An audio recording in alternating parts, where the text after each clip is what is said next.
On a quiet Saturday afternoon, the kind where time feels thick with memory, a man old enough to be everyone's grandfather shuffled into a bar tucked into the corners of a small American town. His name was William Bill Harlow, 85 years, old, a former Marine Corps first sergeant, a veteran of 2 wars.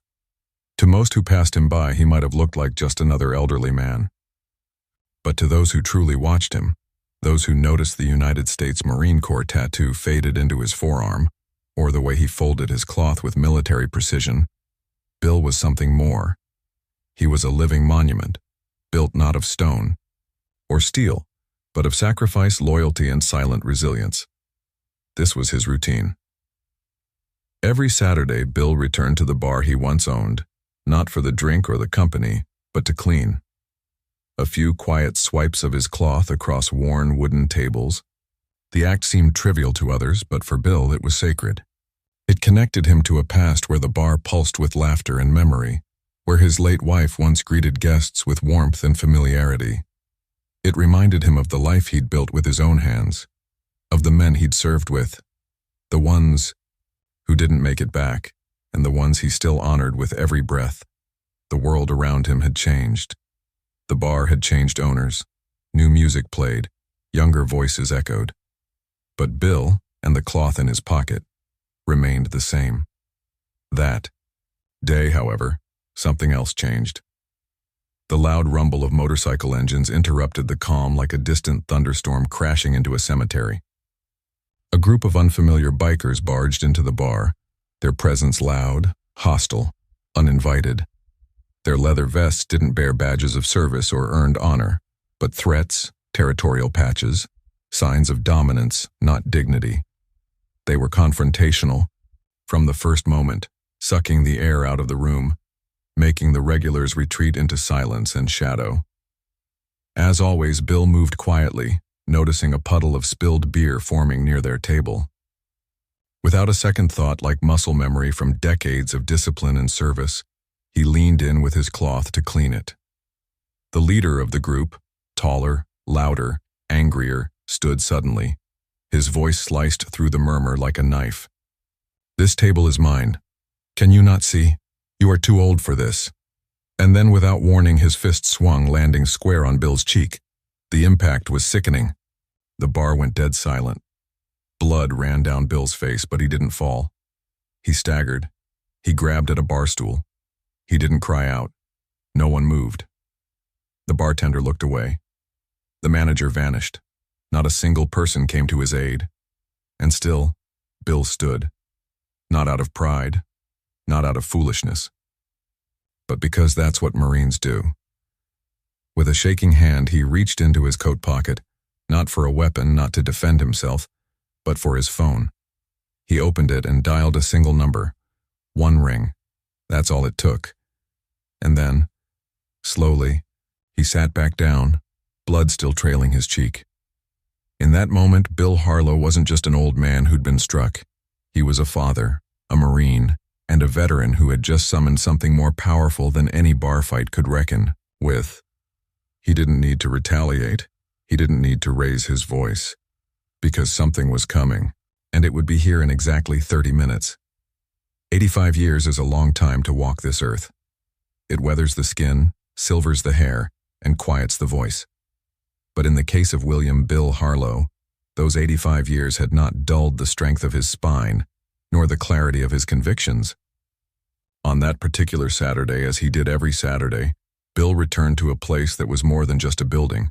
It was history laid in brick and wood. Once his own, the bar had long since changed hands, but he was still welcomed by the new owners. At least he had been, until today. His footsteps were steady, measured, like a man still marching to an internal cadence only the military could instill. He carried no weapon, only a small cloth tucked in his pocket, folded with the kind of precision that spoke volumes about his past. A simple cloth, faded from years of use. Yet as much a part of him as the United States Marine Corps tattoo inked into his forearm, now almost indistinguishable from the liver spots of age. He walked among the stools and sticky floors with a purpose others may overlook. Cleaning tables for Bill was not a chore, it was a ritual. Each swipe of the cloth was an act of remembrance, a silent salute to years gone by, a life of service and the community he had once helped build. The bar, like the world outside it, had changed. Younger patrons now filled the space. Some knew who he was. Most did not. A few offered a polite nod. Most stared into their drinks or their screens. Still, Bill remained unbothered. He was not there for recognition. He was there because memory has muscle, and it demanded action.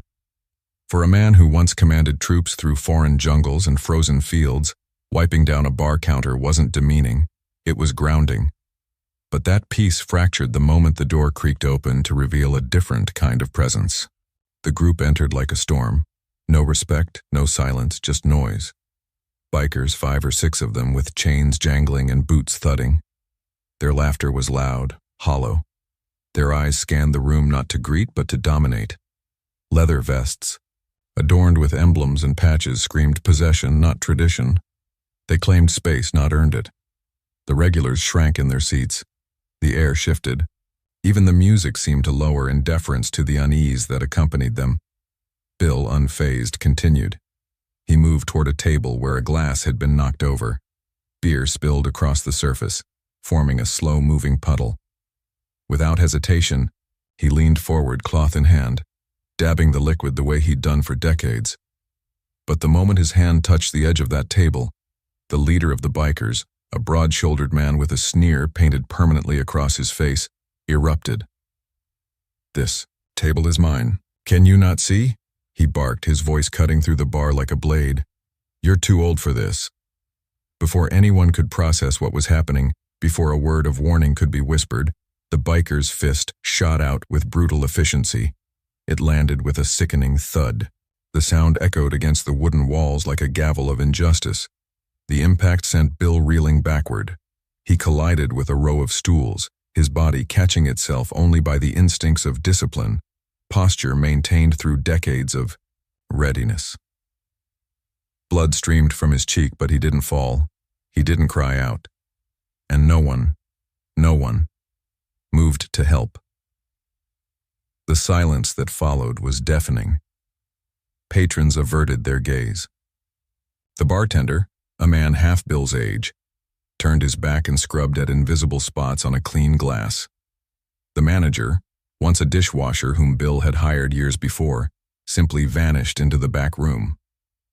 Bill stood alone, an island of dignity, in a sea of cowardice. His knuckles did not clench. His voice did not rise. Instead, he leaned slightly against the wall, steadying himself not out of fear but out of control, and then, with fingers trembling not from pain, but from age and discipline, he reached for his phone. It was a simple device, unremarkable in any way except for the number it held. One number. A number not stored in a contact list, not needed to be looked up. A number etched into memory the way only a father remembers his son's voice. He dialed. The phone rang once. Just once. "Dad, what's wrong?" came the answer from the other end. "There's been a situation at Allie's," Bill said. His voice was calm even. The blood dripping onto his shirt did not distort his words. He didn't beg. He didn't shout. He simply reported, like he'd done through countless field radios under enemy fire. But his son, Colonel Richard Harlow, commander of the 27th Special Operations Brigade, knew. He knew the weight of that call. His father never rang during training, never interrupted operations. Not unless it mattered. "I'll be there soon. Stay put." Bill ended the call. He put the phone back in his coat. He did not look at the biker still looming over him, now drunk on the silence of the crowd. He did not answer the sneer. "Who did you call, Grandpa? The retirement home?" He simply pressed the cloth, his cloth now soaked in red, against his cheek. There was no tremor in his expression. Only the cold calm of a man who had faced bullets, grenades, and ghosts far more dangerous than barroom bullies. He had called in reinforcements before, but never like this. For the first time in decades, he'd asked for help. Not to protect himself, but to protect something deeper. Honor. The biker, still hungry for spectacle, stepped closer again, ready to land another blow. The manager appeared finally, but not with justice. "Mr. Harlow," he said, barely meeting Bill's eyes, "maybe you should leave, to avoid trouble." Bill didn't argue. He didn't plead. He looked at the young man, once a boy mopping floors in this very bar, and the disappointment in his eyes said more than any rebuke could. He stepped outside. The bench near the entrance welcomed him like an old friend. He sat, still bleeding, still silent, the cloth in one hand, the phone in the other. And then, he made one more call, to his old Marine unit. He wanted confirmation that the security cameras had recorded the incident. "First Sergeant Harlow," the young duty officer said. "Sir, we'll retrieve that footage right away." Inside the bar, the bikers laughed and drank as if they had won. No one stopped them. No one said a word. But outside, an old warrior waited. And waiting, he knew, is not the same as retreat. It is strategy. It is patience. It is honor, tempered in the fire of a lifetime of service ready to burn again. At Fort Bragg, inside a sterile operations room humming with screens and static, Colonel Richard Harlow was finalizing combat training schedules when his phone lit up with a notification, unlike any other. The screen read just 2 words, Code Gray. It wasn't standard military terminology, it wasn't protocol. But within the Harlow family it had a meaning all its own. It meant his father, First Sergeant William Harlow, had been hurt. That alone made the air in the room shift. Years of battle-hardened instincts surged to the surface. Richard stood without hesitation, the kind of sudden movement that silences a room full of soldiers. His voice, usually composed, carried the gravity of war as he commanded, "Prepare the convoy." His executive officer furrowed his brow. "Sir, is this an official op?" Richard's eyes didn't blink. "No, this is family business, but, make no mistake, it's just as important as any mission we've ever undertaken." That was all it took. No further questions. In less than 10 minutes, 3 armored vehicles were ready to roll, their engines throbbing like the heartbeat of something righteous. These were not machines of war today. They were instruments of justice. As his team gathered, Richard reviewed the call in his head. His father's voice, still strong, still steady, but carrying a weight it rarely revealed. There had been no panic, no anger, just a quiet gravity that told him everything. His father had faced enemies on foreign soil and never once called for help. If he had made that call today, something sacred had been violated.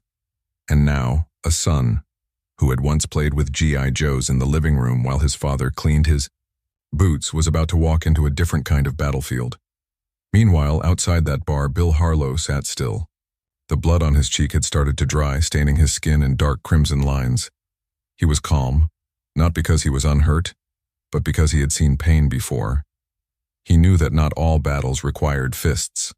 Sometimes the greatest show of strength was the refusal to retaliate when everyone expected it. Bill had not chosen to leave the bar out of fear. He had chosen it out of principle. The Marine Corps had taught him to assess before acting, to measure each response with clarity, not emotion. The young manager's words still echoed in his ears. "Maybe you should leave to avoid further trouble."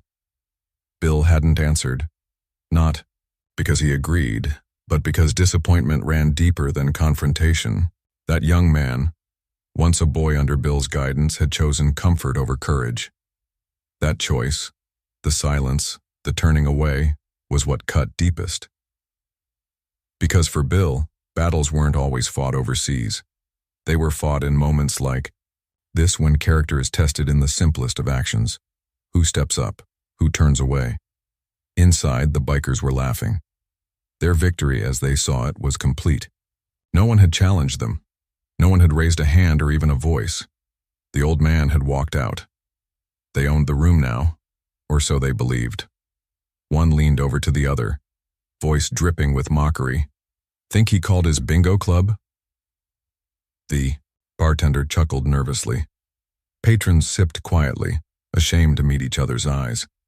The air smelled of spilled beer and cowardice. 2 young servers stood near the kitchen door, whispering in the shadows. Shouldn't someone help him? One asked, eyes wide, voice uncertain. Get involved with those guys? Not worth it, the other replied. And just like that, the lesson of indifference passed to a new generation. But outside, on a weather-worn bench, Bill Harlow remained, waiting, not for vengeance, for justice, for integrity, for the son he raised to know the difference between the two. Back at Fort Bragg, Richard's convoy rolled out, slicing down highways like a steel arrow aimed at dishonor. The men in the vehicles said little. They knew enough to let silence do the speaking. They had followed Richard through jungle recon, desert operations, and black site recoveries. They knew that look in his eye, the one that said, "We don't fail this mission." Not this one. This mission wasn't in any official document. It didn't carry government orders. But to them, it was as real and binding as any call to arms. Because this mission was about something more, something each of them understood in their bones. On the road, Richard thought about what his father had endured to build the life he now lived. The long deployments, the scars, the funerals, the missed birthdays, the letters that came too late. The decades of service had never broken him. And yet today a single blow in a bar filled with cowards had drawn his blood. That thought alone filled Richard with a deep, slow-burning fire, not of rage, but of resolve. This wasn't about retribution. This was about restoring something sacred that had been trampled under a boot of ignorance. Bill, now sitting straighter despite the ache in his bones, made a final call before the roar of engines reached the edge of hearing. He contacted his old Marine unit. "This is First Sergeant Harlow," he said. The young duty officer on the other end stiffened instinctively even through the phone. "Sir, I need confirmation. Bar footage, incident, secure it." The officer didn't need explanation. "Understood, First Sergeant. Retrieval in progress." The final piece was falling into place. The evidence would be ready. The moment would be undeniable. And still, Bill waited. Across the parking lot, a child holding an ice cream stared at him curiously. Bill offered a faint nod, the kind a veteran gives when he recognizes innocence untouched by the cruelty of the world. That child wouldn't understand what had happened. Not yet. But one day maybe he'd hear the story, and he'd learn something important, that even the strongest need help sometimes, and asking for it isn't weakness. It's wisdom. The skies above began to dim, clouds thickening with the approaching evening. The moment neared. 30 minutes had passed, right on time. From a distance, the low growl of diesel engines began to echo off the buildings. Heads turned, conversations paused. Something was coming. Not chaos, not violence, but presence, order, power born from discipline, the kind of power that walks tall, speaks clearly, and never forgets what it was sworn to defend. Inside the bar, laughter froze mid-breath. Patrons moved toward windows. The bikers turned their heads toward the front door, and outside, Bill stood, still silent, as the sound of redemption rolled in on armored tires. But that next moment, the moment the door opened and boots hit the floor, that was yet to come. For now, the only thing the world knew was this: a call had been made, and the men who answered it were near. Honor, long dismissed, was on its way back. The ground trembled slightly as 3 armored vehicles rolled to a halt outside the bar. Their matte black hulls bore no weapons, but their arrival spoke volumes. A flag fluttered from one of them, an American flag, crisp, unwavering, solemn. The sight alone was enough to choke conversation mid-sentence. Inside the bar, glasses paused mid-air. Even the bikers, now several rounds deep into their mockery and bravado, felt something shift. The mood changed not with sound, but with presence. Colonel Richard Harlow stepped out of the lead vehicle, his boots hitting the pavement like the final punctuation in a silent warning. He was not dressed for war, no helmet, no armor, but the way he carried himself, the way his team followed without question, made it clear. This was a man forged in combat, and today, He was walking into battle once again. 8 special forces. Operators followed behind him. No visible weapons, no threats. But their formation was precise. Their purpose was undeniable. They weren't here for violence. They were here for truth. Richard entered the bar slowly, his eyes scanning the room. With clinical precision, the door shut behind him and a heavy silence fell over the crowd. He walked to the center of the floor like a judge approaching the bench. Who struck first? His voice wasn't loud, but it didn't need to be. It carried authority the way an old hymn carries truth, resonant, unwavering. Sergeant William Harlow, he added. The silence grew thicker. The regulars dropped their eyes. The staff froze in place. Even the bikers, once loud and brazen, exchanged nervous glances. Their alpha, now noticeably quieter, gripped his beer glass with twitching fingers. No one answered. They didn't have to. The truth was about to speak for itself. With a small nod, one of Richard's soldiers stepped forward and pointed a compact projector at the nearest wall. In seconds, footage began to play. It was raw, unedited, and crystal clear. The security camera had captured it all. The unprovoked punch, the blood, the silence, the cowardice. Every second of the assault rolled across the wall like an indictment. And as it played, the crowd watched not just an old man being hit, but themselves doing nothing. That was the real wound. Not the punch, but the inaction. Richard turned to the bar manager, the same man who had ushered his father out to avoid trouble. His voice remained calm, but every word landed with the weight of a verdict. The man you sent outside built this place with his own hands. He is my father. There was no need for volume. His words burned clean and slow, igniting shame as they fell. He cleaned tables here before you even knew how to pour a drink. The biker who had thrown the punch stood now, his bravado evaporated. He opened his mouth, the words stumbling out clumsily. I didn't know who he was. That's when Richard stepped closer, his voice dropping not in volume but in temperature, cold, surgical. When you strike someone because you perceive weakness, you don't need to know who they are. You've already revealed who you are. The entire bar held its breath. Then, without raising his voice, Richard continued.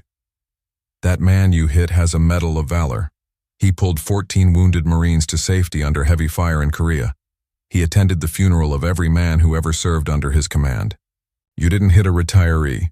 You didn't hit someone in your way. You struck a living embodiment of sacrifice. He turned toward his team. Secure the premises. There was no yelling, no scrambling. The Special Forces operators moved like a wave, quiet, precise. One retrieved the full video footage from the bar's security system. Another calmly handed the bartender a statement form. A third stepped outside to coordinate with incoming police. Not one act of aggression, but every movement exuded authority that no courtroom could manufacture. This was not revenge. This was justice in its purest form, delivered with calm restraint and moral clarity. Minutes later, the local police arrived, lights flashing just beyond the windows. The lead officer, upon seeing the military presence, quickly deferred to the calm professionalism Richard and his team exhibited. The biker, now pale and silent, was led outside in cuffs. There were no cheers, no applause, only silence, the kind that follows truth laid bare. Outside on the same bench where Bill had waited with quiet dignity, Richard approached his father. For a moment, the man who had commanded battlefields stood still. Then, without a word, he stood at attention and saluted. It was not ceremony, it was reverence. The Special Forces team, one by one, followed suit, forming a quiet honor guard before the man who had taught them what duty truly meant. Bill, still sitting, nodded slowly, eyes glistening not from pain, but from something deeper, recognition. The respect he had once commanded in uniform now returned to him, not as obligation, but as tribute. His posture straightened, muscle memory kicking in, and for a second he was once again the sergeant who had led men through the smoke and chaos of war. Around them, townspeople had begun to gather, drawn by the spectacle and the symbolism. Children pointed at the vehicles. Adults watched in hushed reverence. The bar, which had moments earlier been the scene of humiliation, had become a courtroom, one where honor had finally spoken louder than ignorance. Later, as the bar closed early and the crowd dispersed, what lingered wasn't the confrontation, it was the clarity, the reminder that justice, when delivered with dignity, doesn't need to shout. That truth, when backed by discipline and love, can walk into any room and change everything. And for those who had watched it unfold, one truth remained undeniable. When justice speaks not with vengeance but with valor, it leaves behind more than silence. It leaves behind change. That night, as the lights dimmed and the last official reports were filed, the small bar that had once echoed with the sound of glass clinks and laughter fell into an eerie, quiet closure. The chalkboard sign outside read, "Closed early, community safety." But to those who had witnessed what had unfolded inside, it might as well have read, "Honor restored." Richard Harlow stayed behind, sitting quietly beside his father at the old family home. The chaos of earlier had settled into memory, and in its place something deeper remained: reflection. He turned to his father, his voice low, unsure, almost boyish in its vulnerability. "You could have handled him yourself," Richard said. "I've seen you take down men twice his size during training." Bill, with that same calm that had held steady all day, offered a faint smile. "I didn't call you because I couldn't defend myself," he said, his eyes focused not on the present but somewhere far behind it, in fields of conflict and sacrifice. "I called because someone needed to defend what is right." That sentence didn't land like a declaration. It arrived like a teaching, a quiet echo of every lesson Bill had ever given Richard as a child. Values weren't something you shouted. They were something you lived. Richard leaned forward, his voice filled with the weight of a son who always admired his father but had never felt so close to him. "I'm sorry I didn't get there sooner." But Bill shook his head, cutting him off gently. "Son, there are two kinds of responses in this world. Those that come too late, and those that come exactly when needed." It wasn't about timing, it was about meaning. And today, Richard's arrival had carried the full weight of what Bill had instilled in him all his life: action with honor. 1 week later, the bar reopened, not just physically, but spiritually. A new sign now hung above the door, not flashy, not boastful, simple weathered wood with carved letters, "Built by a warrior, protected by his honor." That sign became more than a tribute. It became a marker of change, a symbol that something important had taken place here. And when Bill walked through the door that following Saturday, cloth still in hand, steps still steady, the bar went silent, not from fear or confusion, but out of respect. People stood, not because someone told them to, but because it felt right, like standing for the flag, like placing your hand over your heart. A small gesture with deep roots. The same manager who once ushered Bill out now greeted him at the door, holding it open with eyes that had learned their lesson. The young servers, who had whispered in fear, now nodded in acknowledgement, their silence transformed from complicit to reverent. And amid it all, something remarkable began to happen. The story spread. First through the town, then through the schools. Local teachers invited veterans to come speak to their classes. Kids asked questions not about war but about courage, about strength, about what it means to stand up even when no one else will. A community program began, pairing younger veterans with older ones, creating a bridge between generations that had once been separated by silence and misunderstanding. They met at the bar on Sundays now, over coffee instead of beer, exchanging stories and laughter, bandages and breakthroughs. And remarkably, some of the bikers came back too. Not in defiance, not in arrogance, but in humility. 2 of them asked if they could speak to Bill. One admitted his uncle had served in Vietnam, and he had never understood what that meant until now. Bill didn't turn them away. He listened. And then he spoke. Not to shame, but to teach. Because redemption, he knew, was not weakness. It was strength that came from owning your past and choosing a different future. One afternoon, as Bill was wiping down the same counter he had scrubbed for over 30 years, a boy approached him. Maybe 10 years old. Baseball cap, gap-toothed, smile, wide eyes filled with curiosity. "Sir, did you really fight in a war?" he asked. Bill paused, looking at the boy as if peering into the future. "Yes," he said softly. "But what makes me proudest isn't that. It's having a son who knows right from wrong." The boy nodded, perhaps not fully understanding, but knowing instinctively that he had just witnessed something important. A moment, a truth. A torch being passed quietly and without fanfare. Richard still visited the bar whenever deployment allowed. They didn't talk much about that day anymore. They didn't need to. One evening, as they sat outside watching the sunset burn low across the horizon, Richard broke the silence with one more apology. "Dad," he said, voice softer than usual. "I'm sorry I arrived 30 minutes late that day." Bill didn't hesitate. His weathered face turned, eyes still sharp. "No," he said. "You arrived exactly when honor needed to be upheld." That single sentence encapsulated everything. The bar had become more than a place to drink. It had become a living memorial, not to war, but to what happens after. To the people who carry the scars, the lessons, and the weight of service into the world that forgets too easily. It reminded everyone that dignity is not something age can take away, that sometimes the most powerful act of resistance is not retaliation, but quiet resilience, and that justice, when done with grace, has a ripple effect far beyond any courtroom. In the weeks that followed, town council members hosted public forums on veteran issues. High school students organized honor nights. American flags popped up on porches that hadn't flown one in years. The silence that had once filled that bar was gone, replaced by conversation, connection, community. And Bill, he never missed a Saturday. His hands, though more fragile than they once were, still moved with purpose. His presence, like a lighthouse, stood tall for anyone lost in the fog of indifference.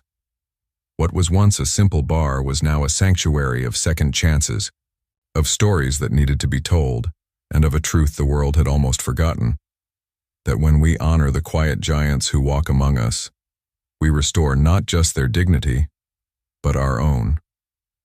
In a world increasingly filled with noise, fast judgments, and fleeting headlines, the story of William Bill Harlow and his son Colonel Richard Harlow didn't explode into the national spotlight with controversy or scandal.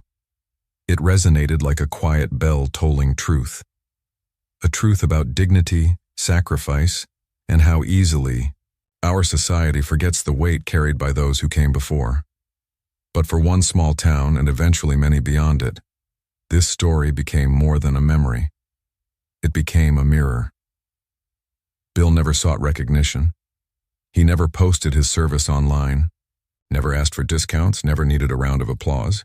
His service had been given freely long ago when he had youth and fire and a country that needed men like him. Now, decades later, the body may have aged, but the fire remained. That day in the bar wasn't about an old man being assaulted. It was about who we become when we stop seeing the elderly as warriors, as teachers, as pillars of our past. When we allow our silence to replace our spine. It wasn't the punch that left the deepest bruise. It was the silence of the witnesses, the indifference of the crowd, and the speed at which some forgot who built the very floor they stood on.